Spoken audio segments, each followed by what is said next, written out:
गौतम बुद्ध के ज्ञान व विचारों से व्यक्ति का जीवन सुखी बनता है। बुद्ध से कई कहानियां जुड़ी है जिससे आपको नई सीख मिलती है और साथ ही जीवन की रूपरेखा बदलती है। हर व्यक्ति अपने जीवन में अच्छे और बुरे दोनों कामों को करता है। अच्छे कामों से व्यक्ति को जहां यश, सम्मान और कीर्ति की प्राप्ति होती है, वहीं बुरे कामों से केवल बदनामी का ही कारण बनते हैं। इसलिए अपने अवगुणों का त्याग कर सदा अच्छे कर्म करने की कोशिश करें। जीवन में जितना अच्छे कामों का महत्व होता है, बुरे कामों का भी उतना ही महत्व होता है, क्योंकि आपके द्वारा किया गया हर एक बुरा काम सभी अच्छे कामों को ढक देता है। आइए जानते हैं गौतम बुद्ध से जुड़ी इस प्रेरणादायक कहानी से हमें बहुत कुछ सीखने को मिलता है। बहुत समय पहले की बात है, एक युवक बुरी आदतों का आदी था।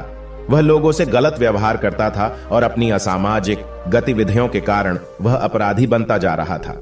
उसकी मां ने उसे सामान्य जीवन में वापस लाने की बहुत कोशिश की, परंतु सफल नहीं हो पाई। फिर एक दिन उन्होंने अपने बेटे को गौतम बुद्ध के पास ले जाकर उनसे आशीर्वाद मांगने का निश्चय किया। बड़ी मुश्किल से वह अपने बेटे को बुद्ध से मिलने के लिए राजी कर पाई। वह दोनों एक वीरान जंगल में चल गए, जहां गौतम बुद्ध पेड़ के नीचे बैठकर तपस्या कर रहे थे। मां बुद्ध के चरणों में गिरकर रोने लगी।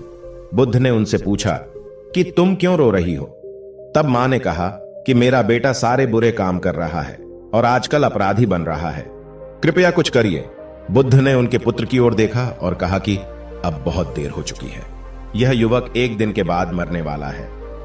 ऐसा कहकर बुद्ध वहां से चले गए। मां और बेटा यह सुनकर हैरान थे और उदास मन से दोनों अपने घर लौट आए। मौत के डर से दोनों रात भर सो नहीं पाए।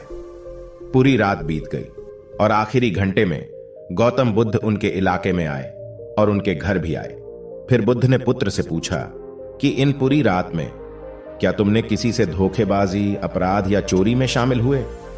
बेटे ने कहा, नहीं। गौतम बुद्ध ने पूछा कि फिर तुमने रात में क्या किया? पुत्र ने उत्तर दिया, मौत मेरे बहुत निकट पहुंच रही थी, जिसके कारण मैं रात को सो नहीं पाया। मैं अब तक अपने अपराधों पर ध्यान दे रहा था। मैंने कैसे अपना अनमोल जीवन व्यर्थ कर दिया, पर यह समझने में अब बहुत देर हो चुकी है। बुद्ध ने कहा कि चिंता मत करो, तुम्हारी मृत्यु अभी नहीं होगी, वह टल गई है। अपनी शेष जिंदगी सही कामों में बिताओ और दूसरों के प्रति उदार रहो। कहानी की सीख, हम सबकी मृत्यु निश्चित है। वह किसी भी क्षण, किसी भी रूप और बिना किसी कारण आ सकती है। इसलिए अपना जीवन मानवीय आदर्शों के साथ अच्छे कामों में और तथा दूसरों की मदद करते हुए बिताए, ताकि हमारी मृत्यु के बाद भी लोग हमें याद रखेंगे। धन्यवाद।